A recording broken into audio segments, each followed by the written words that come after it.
Welcome to Novara Live. Some very big news for you today. I'm sure you're already aware that Joe Biden dropped out of the Democratic race yesterday. Kamala Harris is the new, presumptive, let's see. I'll have a great guest on to discuss everything that's going on in the Democratic Party right now. Later in the show, I'll be joined by Moya, Lothian-Mclean to discuss the Leveson inquiry. A very interesting story. Labour aren't going to regulate the media more.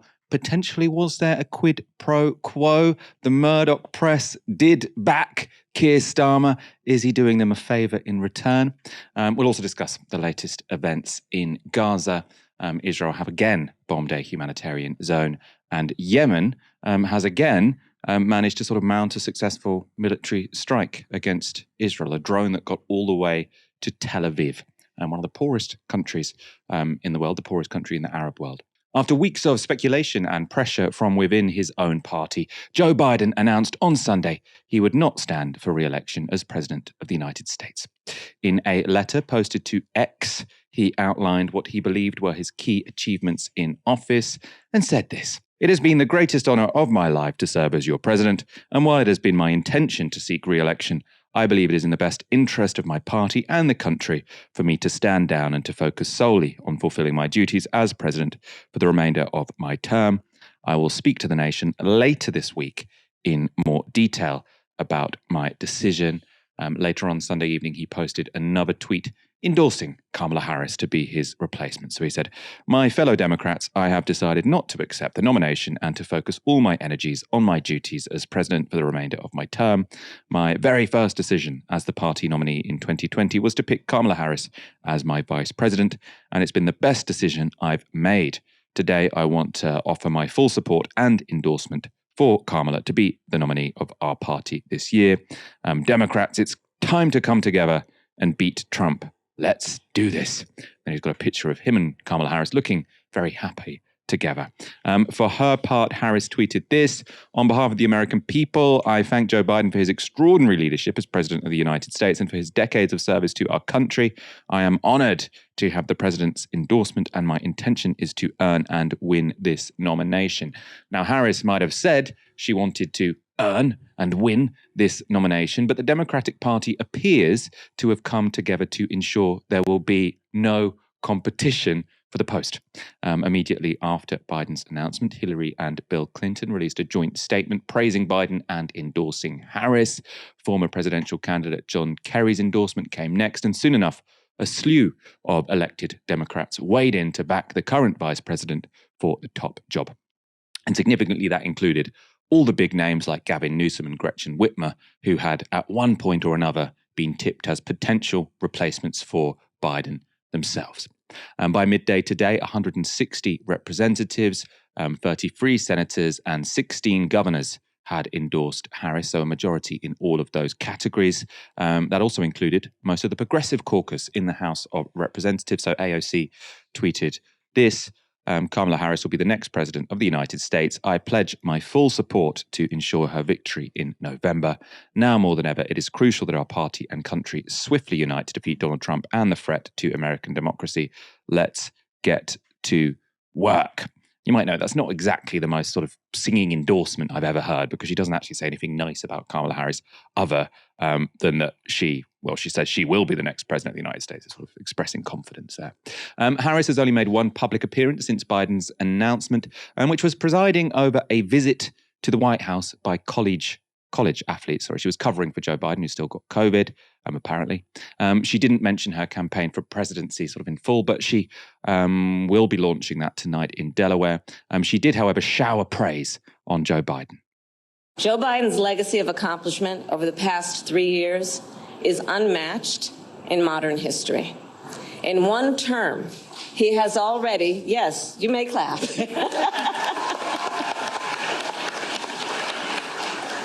In one term, he has already surpassed the legacy of most presidents who have served 2 terms in office. And I first came to know President Biden through his son, Beau. We worked together as attorneys general in our states. And back then, Beau would often tell me stories about his dad. He would talk about the kind of father and the kind of man that Joe Biden is. The qualities that Beau revered in his father are the same qualities that I have seen every day in our president. His honesty, his integrity, his commitment to his faith and his family, his big heart, and his love, deep love of our country.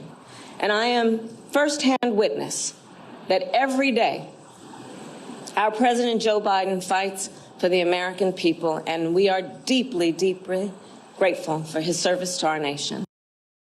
So to discuss a pretty monumental 24 hours in US politics, I'm joined now by Matt Binder, a political commentator and presenter with Majority Report. Thank you so much for joining us. I suppose let's take these issues in order. So let's begin with Biden dropping out. What do we understand happened here? Did he jump? Was he pushed? Right. So first of all, great to be here. Thanks for having me. Now, what I think the writing was on the wall for Biden. I mean, this was the way things were going to go.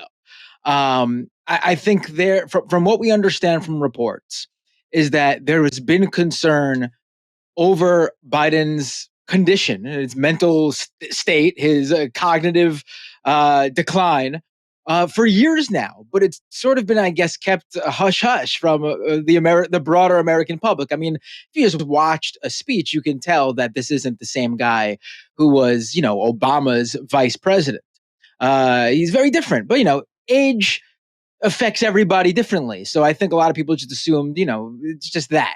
But I think that debate with Trump just a few weeks ago really put just how bad it was in front of everybody. And it wasn't like Joe Biden just had a few senior moments. It was very clear he could not make the case for the Democratic Party in an election against Donald Trump this November. He just couldn't do it. He just not even just made bad points. It was just really bad performance, which is especially bad when you're an 81-year-old that the broader American public has concern over in terms of you being able to even carry out 4 more years of a presidency. So I think once that happened, it was done. You had polling coming out saying the American public was concerned over this. Biden was dropping even lower in the polls. And then one by one, you had Democratic officials, congresspeople, candidates in very tight races come out and publicly say that Joe Biden should step down. And then once the news that Nancy Pelosi was getting involved and basically, twisting Biden's arm to something's got to be done. And I think one report that just came out said she was doing it the easy way these past couple of weeks and warning him that the hard way, whatever that might be, was going to come next. And then lo and behold, here we go, Sunday. Just yesterday, Joe Biden officially says he's dropping out of the race for re-election. It's really sort of amazing images. It's sort of 2 politicians in their 80s, one telling them sort of we can do this the hard way or the easy way, and then Joe Biden saying, "Fine, we'll do it the easy way." Very strange, right? But that sort of speaks though to it's not really just the age. The age was certainly affecting Biden's reelection chances for some voters. Some voters would probably not vote for an 80-something-year-old because they would be worried they would die in office or whatever. But it was more than just the age. If Joe Biden was 81 and out there doing full-on stump speeches and running around like Bernie Sanders, or he was the master strategist that Nancy Pelosi still is in her 80s, then I don't think it would have been so much an issue. Like I said, age affects everybody differently, and it doesn't seem to affect Bernie and Nancy Pelosi as badly or even as closely to how it affected Joe Biden. Age hit Joe Biden hard, and that's why he could not run. And is Kamala Harris now just 100% on to be the nominee? Because it does seem like quite a sort of impressive array of endorsements that have emerged over the past 24 hours. And I mean, lots of them emerged very quickly. It does seem like it was coordinated. Is she, how much would you bet that she is going to be the Democratic nominee? Right. I mean, at this point, it's almost assured she's going to be the Democratic nominee. I mean, I recall that, AOC's concern was that they would try to, like, the reason she came out as defending Biden's reelection at first was because, she said there were a few reasons, but to me the main one was that she was concerned that Democratic Party leaders who were more moderate or conservative were going to try to push forward a nominee that was more moderate or conservative than even Joe Biden. And, we have to remember that, when it comes to American presidents, the bar is on the floor. But with that said, Joe Biden, minus October, post October 7th with Gaza, is probably the most progressive US president in modern history, at least in the past few decades, which is sad, but it's the truth. Again, bar on the floor, but that's where he is. And so that was her concern, that they would go for someone less progressive than Biden and Harris. But at this point, I think once Joe Biden did that secondary announcement endorsing Kamala, I mean, I don't see how they go forward with anybody else. And then after that endorsement, it sort of opened up the floodgates for everybody else to start endorsing her. And then you had some of the names that were floated as potential nominees, like Governor Gretchen Whitmer of Michigan, Governor Pritzker of Illinois. They've come out and endorsed Kamala. Even Hillary Clinton has endorsed Kamala. You basically have the Biden wing all the way to even the leftists who are planning to vote and are realizing that, maybe we need to really focus on stopping Trump right now. That cohort of leftists, you even have them all in for Kamala. She's pretty much, she has, as weird as it is through this whole process, has somehow managed to have the most unified sort of voter base that I have seen in quite some time. It is sort of extraordinary.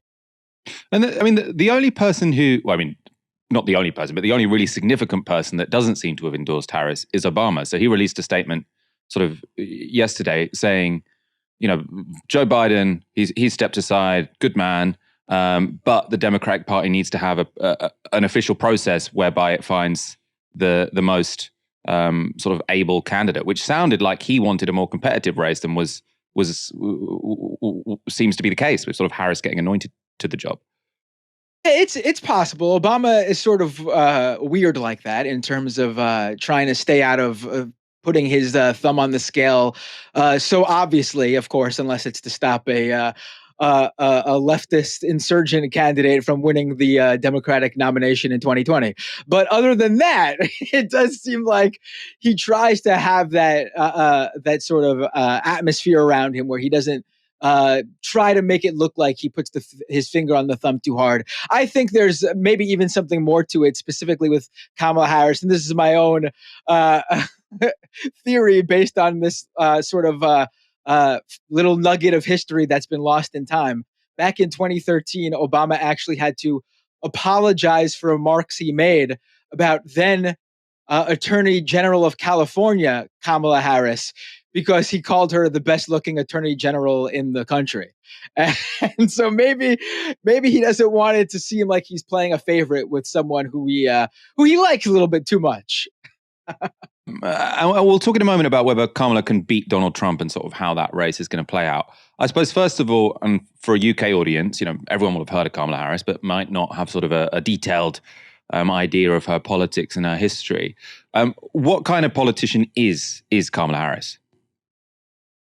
Right. So she was a sort of came into politics as a district attorney in California. She became the district attorney of San Francisco, and then she became the attorney general of California, and then she became a U.S. senator in California, and then she ran for president in 2020. She dropped out before there was a single primary because it just wasn't there for her. There was no real supporter base for her there at the time because the sort of, I guess, the voter base for her sort of coalesced around Pete Buttigieg or Amy Klobuchar or even Joe Biden. She probably is slightly, she is a prosecutor. So if you're a leftist, you are going to have an issue with her there. At the same time, though, I do think that appeals to the broader American public. Especially, I do think it'll be very helpful for her to have that background, being that she will be running against Donald Trump, who is now a convicted felon. America loves those little storylines. I sorry to say, but that's the truth. And so, she's been sort of she was announced as Biden's VP pick. Biden sort of made it clear he was going to pick a black woman to sort of thank the black electorate for helping him win the primaries. And she's certainly well qualified. She has the background for sure. I mean, she's certainly more qualified or equally qualified, at least to Donald Trump, who was president for 4 years and then has no other political history. And so, I do think that she's got a good shot. She has in terms, if you're worried about Donald Trump winning re-election, she has a really good shot, much better than Biden. You see, the Republicans are grasping at straws right now, trying to think of lines of attack to go after her for. They really don't have much, because the things that you can criticize her for are sort of things from the left about her prosecutorial career. And the right's not going to go after her for that, because they're all about law and order. They chanted at the Trump rallies, law and order. I mean, how do you chant law and order and then attack a person who is law and order? So they're really gonna. I think the thing she has over them that Biden doesn't, and there's a lot. There's the age factor, there's the experience factor. There's a likability factor. She is rather likable, as you've seen by the memes that are out there. I think the fact that it's going to show the broader American public, who are not in this political bubble, and that's the vast majority of Americans, just how weird the American right wing is now, since they've been taken over by MAGA and became the party of Trump. I mean, they're going after her for laughing too much. I've seen right-wing influencers attack her because she only has adopted children. She never actually gave birth to a child herself. And we can't have a woman president who hasn't given birth for some reason. I've seen them attack her already for being a woman, with sort of really misogynistic attacks, claiming she only got to where she was because of probably sexual favors and stuff like that, with no reasoning whatsoever. They're going full throttle already because she's a black woman. She's a DEI hire, which in the United States has sort of become the new critical race theory, which was the new sort of way to be racist without using the N-word, pretty much. I mean, they are going to throw all these different things at her because there's not much there they can go after policy-wise. There's not decades of service with a lot of problems like Joe Biden had. There's not decades of criticisms, some legit, some conspiratorial, like there was for Hillary Clinton. They are flailing here. They were truly not expecting Joe Biden to step down and Kamala to basically, at this point, it seems like she's going to be the one, and they're stuck. I'm going to show an attack video in one moment from the Republicans, because I do think they do have some things on Harris. First of all, though, I want to go to is it called a tweet or a post on Truth Social by Donald Trump, which did sound a bit panicked. So he said, "So we are on Truth Social. They call it it's truth. a truth on Truth Social. That makes sense. Yeah. So we are forced dystopian, right? yeah. Orwellian, I think we might call it. Can we get this up? So we are forced to spend time and money on fighting crooked Joe Biden. He polls badly after having a terrible debate and quits the race. Now we have to start all over again. Shouldn't the Republican Party be reimbursed for fraud in that everybody around Joe, including his doctors and the fake news media, knew he was not capable of running for or being president? Just asking. I mean, that's very bizarre. That does seem like he's clutching at straws and a bit desperate. Let's watch, though, an attack video that has already been made against Kamala Harris. Let's take a look. Kamala was in on it. She covered up Joe's obvious mental decline. Our president is in good shape, in good health, tireless, vibrant, and I have no doubt about the strength of the work that we have done. But Kamala knew Joe couldn't do the job, so she did it. Look what she got done. A border invasion, runaway inflation, the American dream dead. They created this mess. Kamala owns this failed record. Make America Great Again Inc. is responsible for the content of this advertising.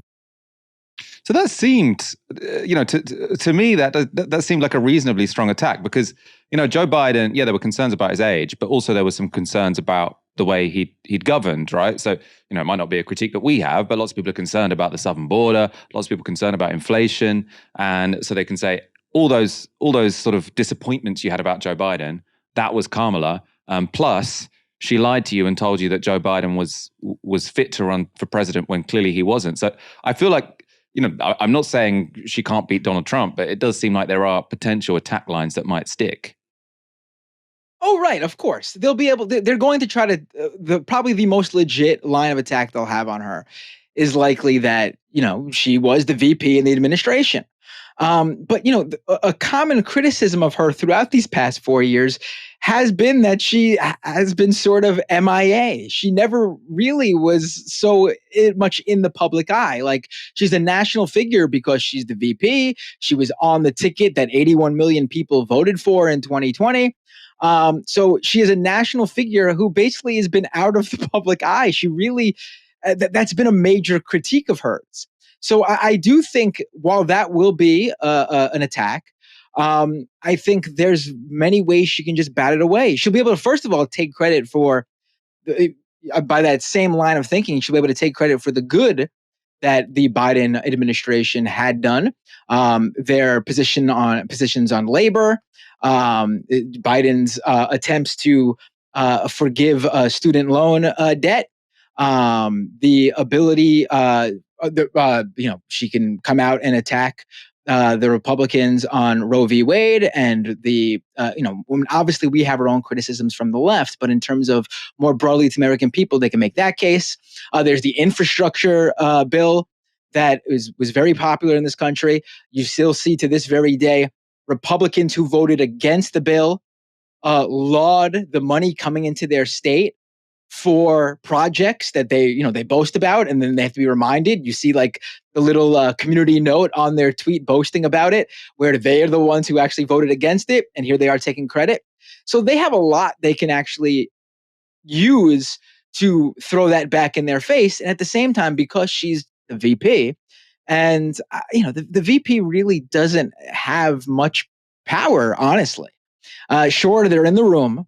They're the tiebreaker vote in the Senate. If there's a vote on a bill, that's 50-50. But that's about it. That's really all, really a VP, and obviously be there to step in when the president is out. But other than that, I mean, she'll be able to take the good and take credit for it, and then take the bad and sort of just swat it away. I mean, sure, they'll harp on it, and it'll probably have some effect. It'll probably be their most effective attack. But it's just not something I think most people will end up connecting with her as much as Republicans would like, at the very least. So before I let you go, let's talk about the other massive story in the United States right now, the assassination attempt on Donald Trump. The director of the Secret Service, is called Kimberly Cheatle, today faced questioning about how her agency failed so catastrophically to protect a former president. And, I've watched some of it. Her answers didn't seem particularly reassuring. So this is how she responded to questioning from Congressman Krishnamurthy. He's a Democrat, in fact, from Illinois. As you know, the shooter began shooting at 6:11 p.m. Eastern on July 13th. NBC reported that at 5:51 p.m., 20 minutes before the shooting began, the state police informed the Secret Service of their concern. Now, the rally was not paused at that point, correct? No. And according to NBC, just 2 minutes later, at 5:53 p.m., the Secret Service notified its snipers about the gunman. The rally wasn't paused at that point either, correct? No. Let me show you some video footage by rally goers. If you could play the video on the screen up here. This was taken 2 minutes before the shooting started. If you could turn up the volume. Criminals. We have criminals. We have drug dealers. We have people that right here, right on the roof. it's much tougher than it happened. You went out on the roof again. Up here. Ma'am, that doesn't look like suspicious behavior. That looks like threatening behavior to me. And the rally wasn't paused at that point either, correct? I can tell you, as I stated earlier, sir, that the moment that the shift surrounding the president were aware of an actual threat. That's a threat right there. The guy's on the roof and everybody's yelling at him. Yes. And directing the officer's attention to him. The rally was not paused at that point, correct? We are currently still combing through communications and when communications were passed. Well, I can point you to this communication. It's 2 minutes before the shots started ringing out. Director Cheadle, yes or no? Was there ever a moment where the Secret Service actually considered pausing the rally? The Secret Service would have paused the rally had they known or been So the told answer is there no. was an actual threat. The answer is no, correct?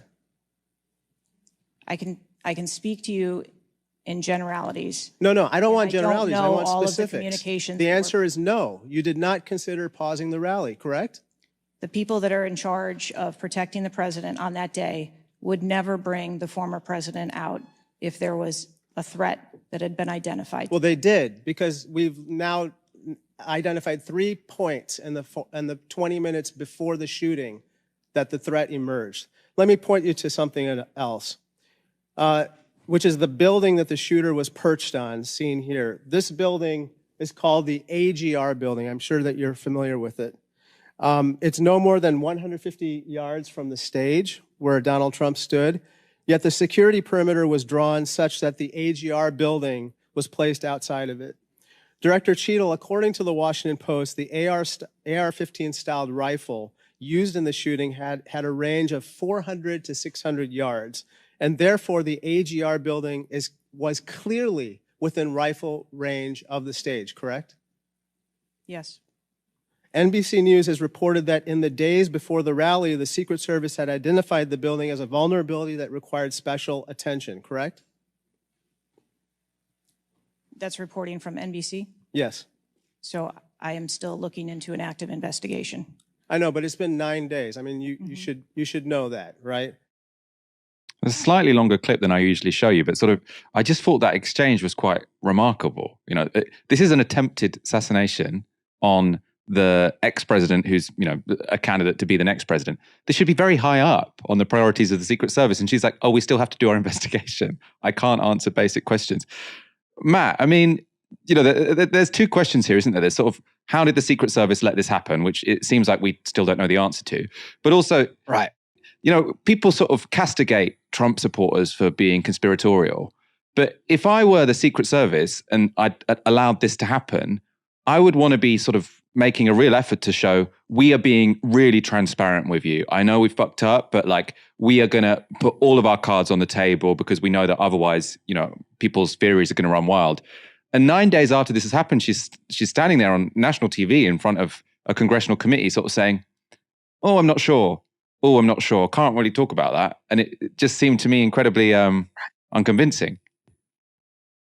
Right. No, absolutely. It is truly bizarre that it happened, and that it happened with such like little planning from like a 20-year-old who just basically went out and got all the supplies pretty much. The ladder, the bullets, scoped out the area, apparently even walked around with was scoping out the area in broad view. Like this wasn't a well thought out in advance plan.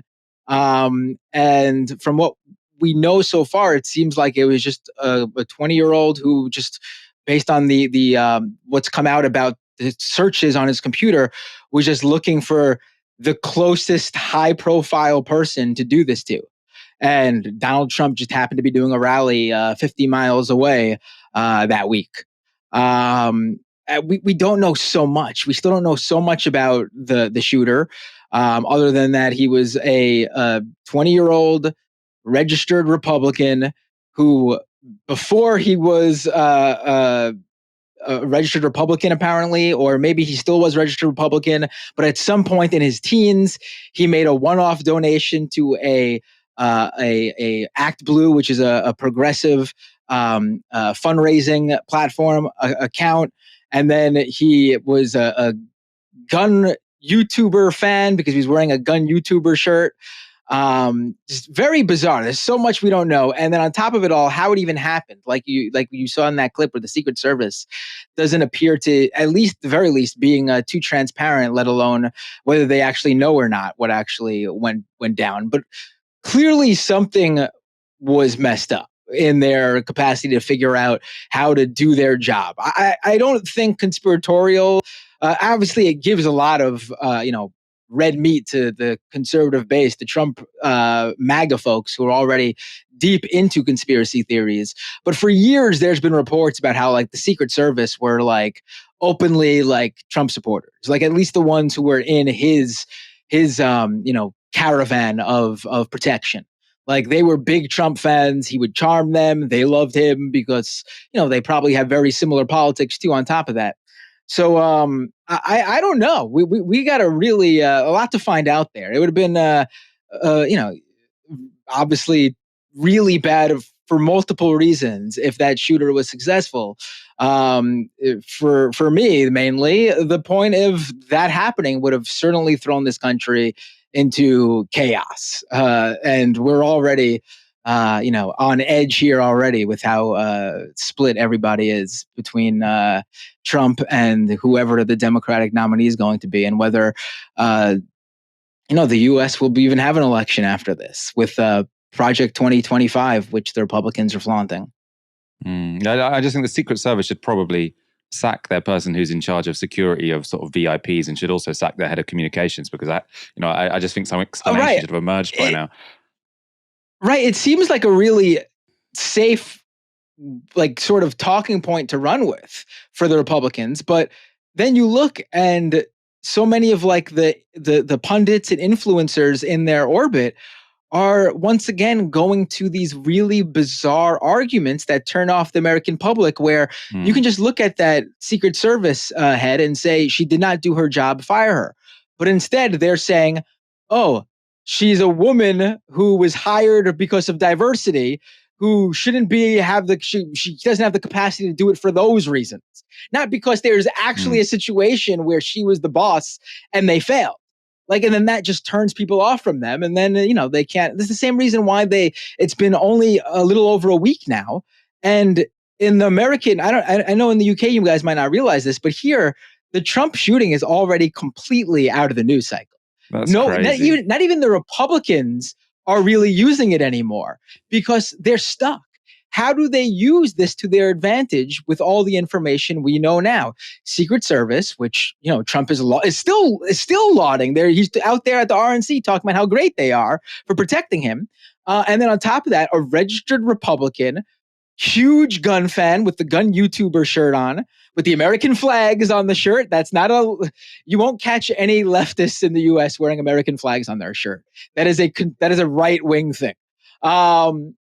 So they can't run with that the left was out to get them. They are stuck with how to spin this, and they're once again in a position where there's something there for them, but because of how their base has been sort of warped over the past couple of years to always go back to these certain far right arguments, they can't use any of it to their advantage, and here they are. Matt Binder, thank you so much for joining us this evening. It's been a pleasure having you on. Thanks for having me. Joining me now for the rest of the show is my colleague Moya, Lothian-Mclean. Have you been watching American politics with sort of excitement over the past 24 hours? No, because I returned immediately from holiday. So the last thing in the world that I wanted to do was engage with American politics. And yet, Michael, I did. I was forced to. Do you know the worst vibe? The worst vibe is to come back from 3 weeks away and immediately have to discuss Kamala Harris adopting the brat merchandise for her presidential nominee campaign. So that's Charlie XCX.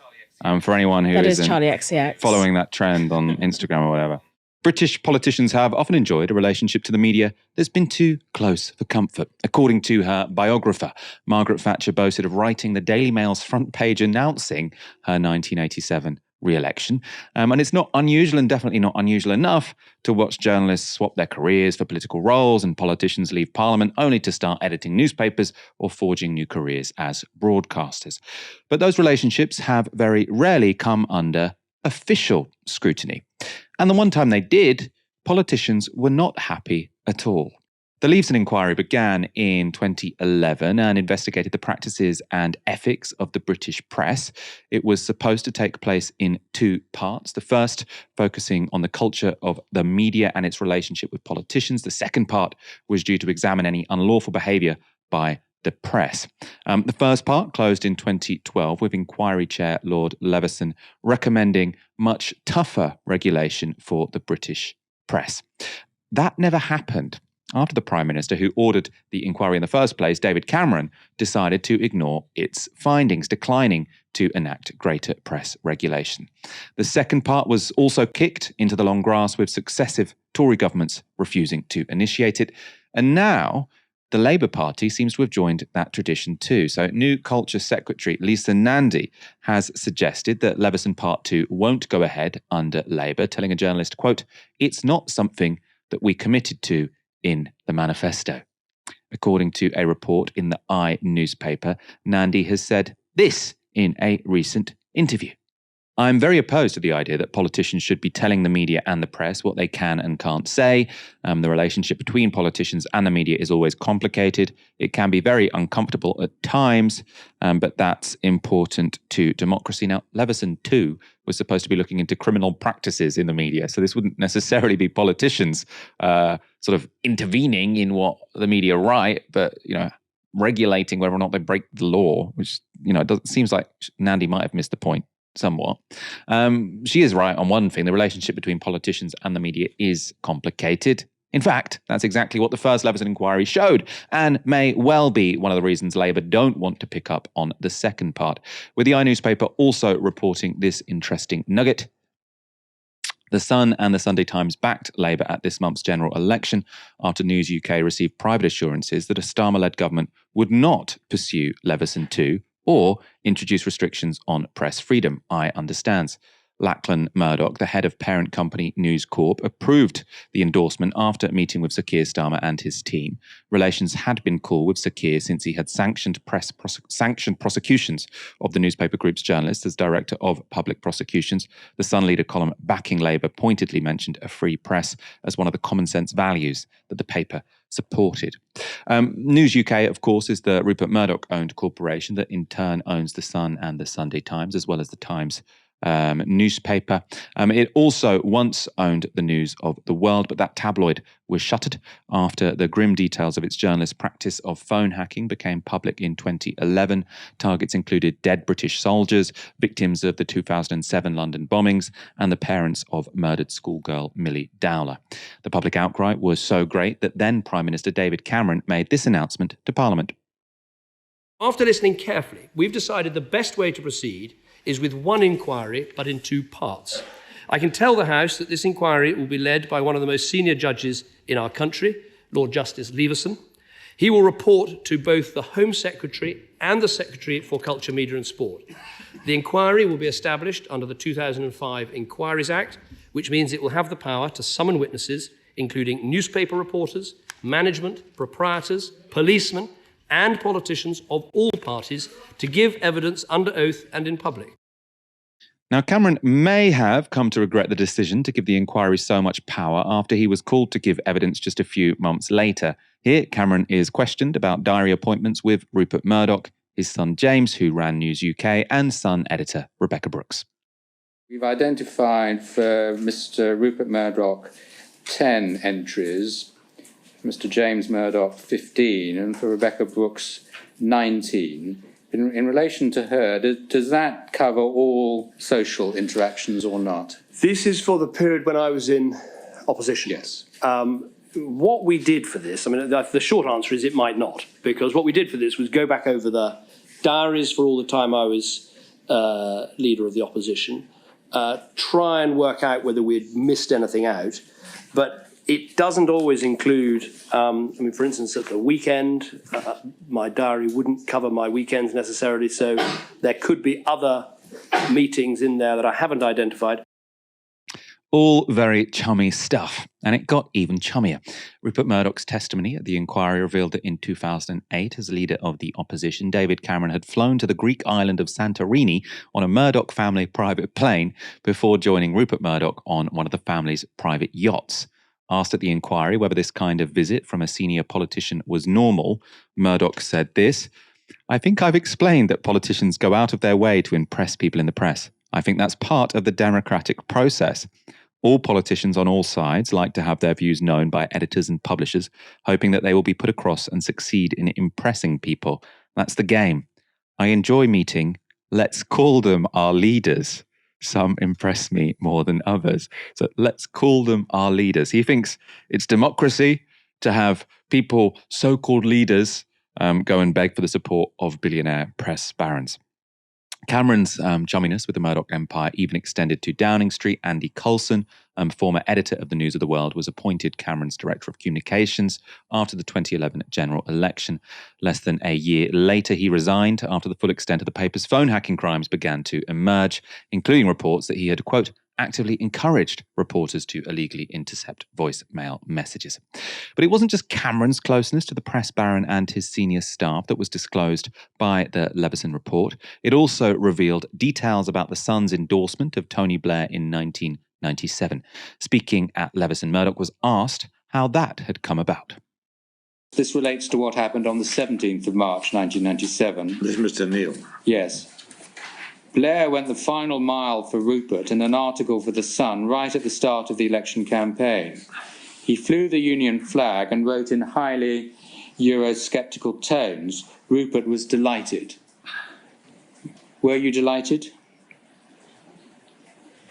I don't remember, but I would have been. He flew the Union flag and wrote in highly Eurosceptical tones. Yes. And then he, that's you, saw no reason to delay his endorsement for Labour any longer, especially since all the polls made Blair overwhelming favourite to be the next Prime Minister anyway. And then the following day we have the endorsement. That endorsement was your decision, wasn't it, Mr. Murdoch? Well, it certainly would have been with my approval. Some would say, looking at this, you had extracted really as much as you could from Mr. Blair in terms of policy promises. He'd gone a considerable distance in your direction. You assessed he'd gone as far as he was ever going to go, so you endorsed him. That's right, isn't it?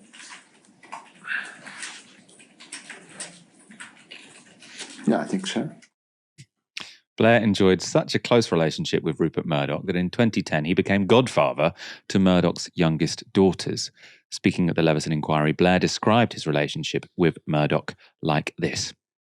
When you're Prime Minister and you're dealing with people, you've got power, obviously, as the Prime Minister. They've got power as the leader of a major media group. So it's a relationship that's about power. And I find those relationships not personal, actually. They're working to me. Now, that doesn't mean to say you're not as charming with people and get on with them as well as you can. But it's, as I say, I would never have become, for example, godfather to one of the children on that basis. He would never become godfather to someone's children on that basis. In terms of keeping relationships professional, you might like to Google Tony Blair and Wendy Deng, who was Rupert Murdoch's wife at the time. When Leveson reported on the first part of the inquiry in 2012, he was pretty scathing about the closeness of the relationships between politicians and media moguls. So he said this: the evidence clearly demonstrates that the political parties of UK national government and of UK official opposition have had or developed too close a relationship with the press.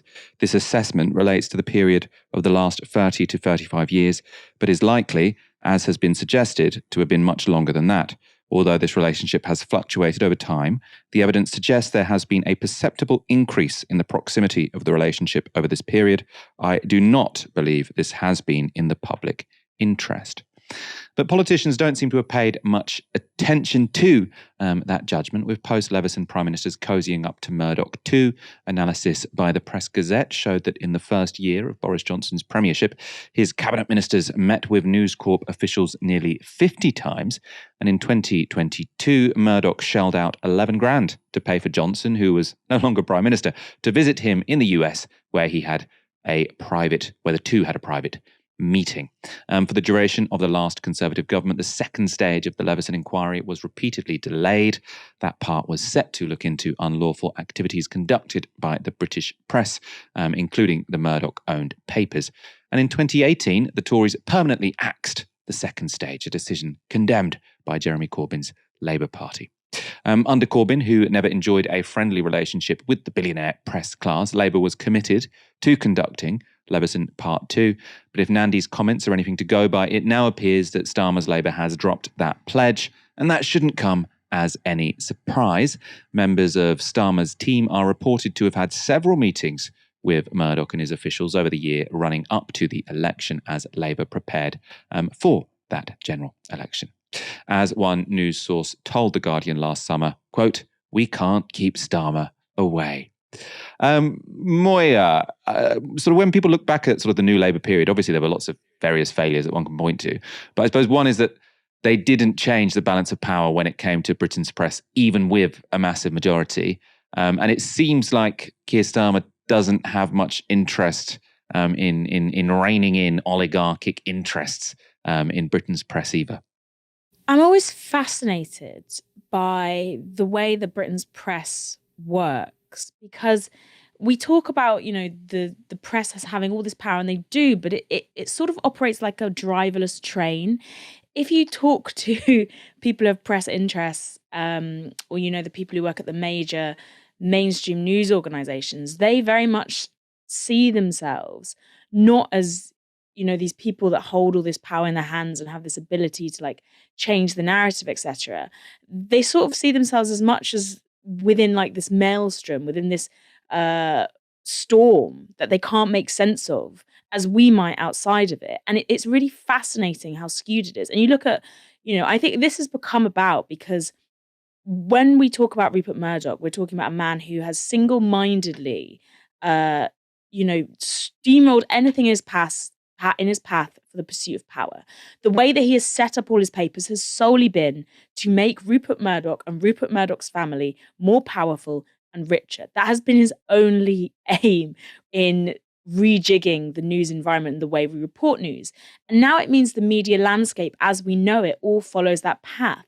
But not every news institution has this direct goal of supporting Rupert Murdoch and Rupert Murdoch's aims. They've merely followed the framework. So we have this very, very messy, sensationalist press that doesn't really know what it's doing it for, but is still following the instincts to go after certain stories, like cultural stories, for example, a dog being called without really understanding why they're doing it, or understanding how the levers of power are pulled. People think it's like these specific machinations that, maybe editors get together in a room and they all discuss, we're going to do this and it's going to have this outcome. No, it is a primal instinct to pursue the most sensationalist stories, or pursue topics only after everything else is co-signed. Everyone else has co-signed them. For example, going after stories about COVID corruption.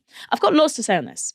So what's interesting about 2018 is back when Jeremy Corbyn's Labour Party condemned the fact that Leveson 2 was being dropped, it was actually Tom Watson as the Shadow Culture Secretary who got most of the flack for that. And that was because Tom Watson had received massive amounts of donations from Max Mosley, who was then known as both a very controversial figure with a history of racist doings and scandals, but also a press reformer, because Max Mosley had been massively caught out by the News of the World dressing up, I believe, in a Nazi costume or a fascist costume. I can't remember which one, but it was something to do with his father. And he didn't like this, and he successfully, I believe, sued them, but he'd become a big press reformer because of that. And he donated loads of money to Tom Watson. So at the time when Tom Watson and the Labour Party said, Leveson 2 being dropped is an absolute disgrace, they were also side-eyed because of all this money they'd taken from Max Mosley. But Leveson too, what you said there was, you focused on the fact that there was going to be an aspect of Leveson too that would look at the relationships between media and politicians. That was actually a very small aspect. The terms of reference set out for Leveson 2 was mostly about the relationship between the police and the press, and how the press was, how News International, now News UK, was getting all this confidential information and whether they paid off police officers. And this is the relationship between politicians, obviously, and whether politicians failed in their role to hold News International, now UK, to account is a massive thing. But the real scandal there was about police corruption and how the press was involved in police corruption. And like, say, the Daniel Morgan murder case, which has become the most investigated case, I think, in British history, where a private investigator was murdered, and there was lots of different connections both to police corruption and News UK, News International journalists, it just all went away. It's all gone away. So it's fascinating that even this story about Keir Starmer and the Labour Party and this deal apparently being done with the Sun, or potentially being done, allegedly being done, where they said, we won't investigate this. And then suddenly the Sun and all these other papers backs them, is actually not really the main headline. Again, it's this primal instinct to protect an institution, I think, that they're not even aware of what they're doing. It's just this automatic, like, oh, it's just be too messy, it's too much, let's just leave it. Let's just make it go away. Because at this stage, what was the Sun's endorsement really going to do for Keir Starmer? Like, what is the quid pro quo that we're talking about here? The Sun endorsed Keir Starmer, I think, the day before, and the Labour Party, the day before the election or on the day of the election. Print circulation is massively down. By that point, Labour had already been predicted a huge majority. The Sun's endorsement did nothing. It's not like the days of yore when the Sun's endorsement could shift dials. It didn't mean anything. So there is something else going on here that we have to look at. And I think we have to really understand how these not even corridors, these connections, the webs of power, they're not as clear cut as we think they are. It's not just a case of, the Labour Party have, talked to the Met and the Met have been like, we can't do with this tonight. That. It's not that. It's not that. It's an implicit understanding that's baked in that it's just too messy to investigate. It's too much. We can't do this right now. So we're just going to leave it. It's just a bit sticky. And then there's another thing here, which is my personal opinion about public inquiries, which is conflicted. And I'd love to hear what you think in a minute, Michael. But, when you look at public inquiries, they're set up sort of for like three apparent main reasons, which is, why did a thing happen? What happened with the thing? Who's to blame? And what can really be done to prevent this thing happening again? But we have loads of public inquiries in the UK, loads and loads of them.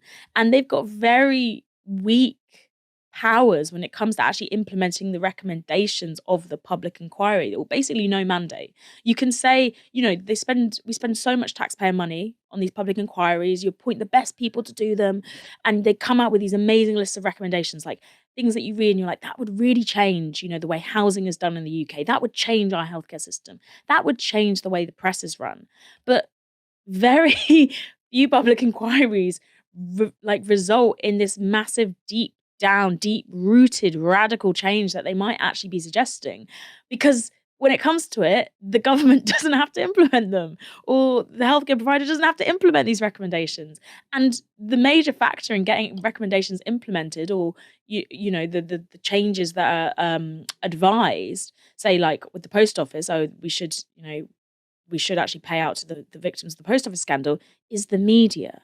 And you have to ask yourself, do you think the media the media who have the power, or with their primal instincts of protection and cronyism, are they gonna make a massive media campaign to implement recommendations that might come out of a Leveson 2? And also the media has changed. The way it's changed, the way it has changed, we'd have to talk about what regulation would look like now. We currently have these three types of regulation.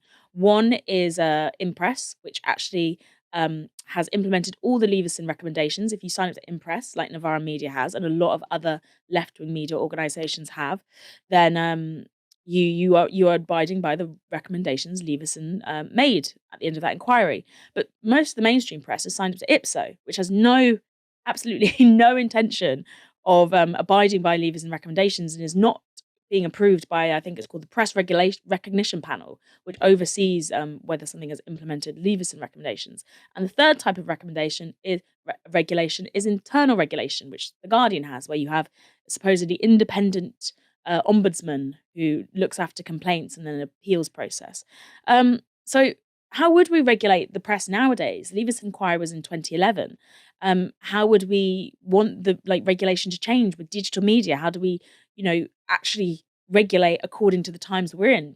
The government is notoriously slow at being able to keep up with the changes about social media and the way that we actually consume news nowadays. So there's loads of questions. I don't think it's as simple as being like, we should do Leveson 2, but the fact that Labour don't want to do Leveson 2 and investigate the relationship between the police and News International specifically, which is what the terms of reference for this inquiry would be, is in itself telling.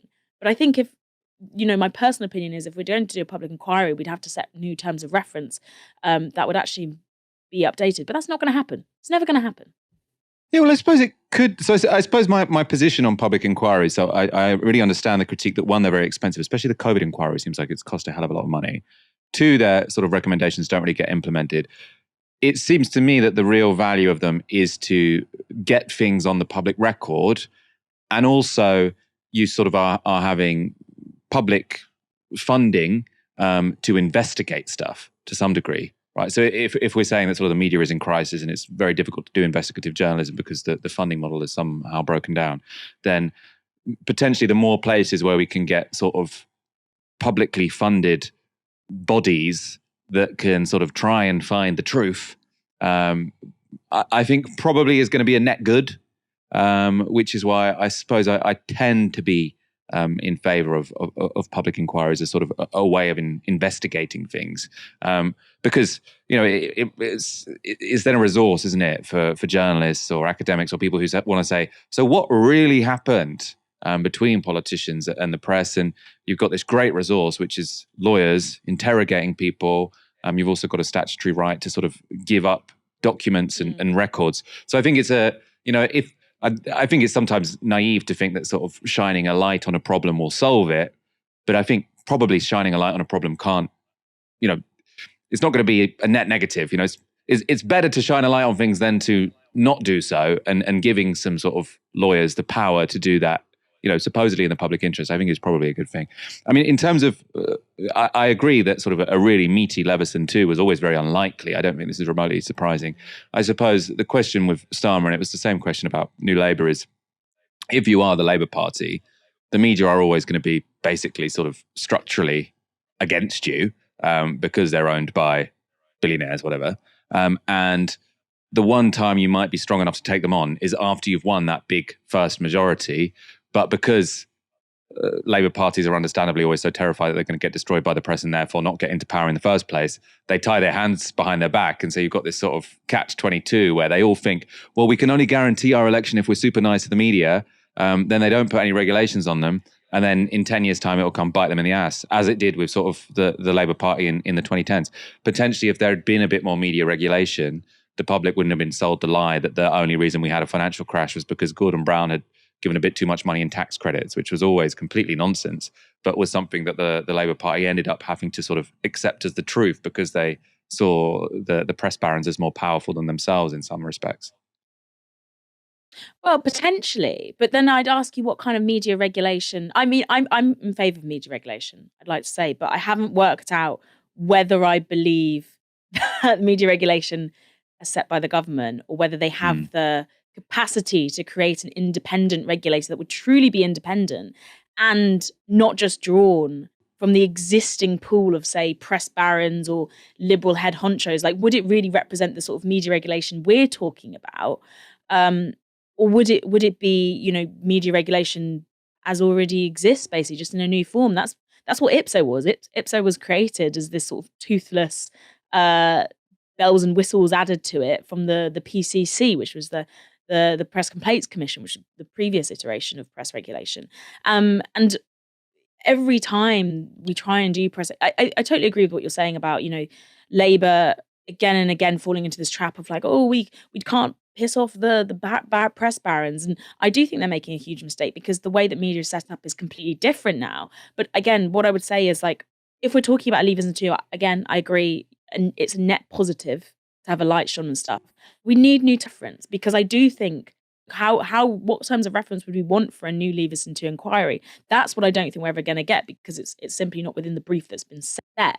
So that's why I'm kind of leaning against, the idea of a Leveson 2, but not for the same reasons that the Labour Party leading against it, which is simply to appeal to, again, this primal need to appeal to some sort of like overlord master's lacklook.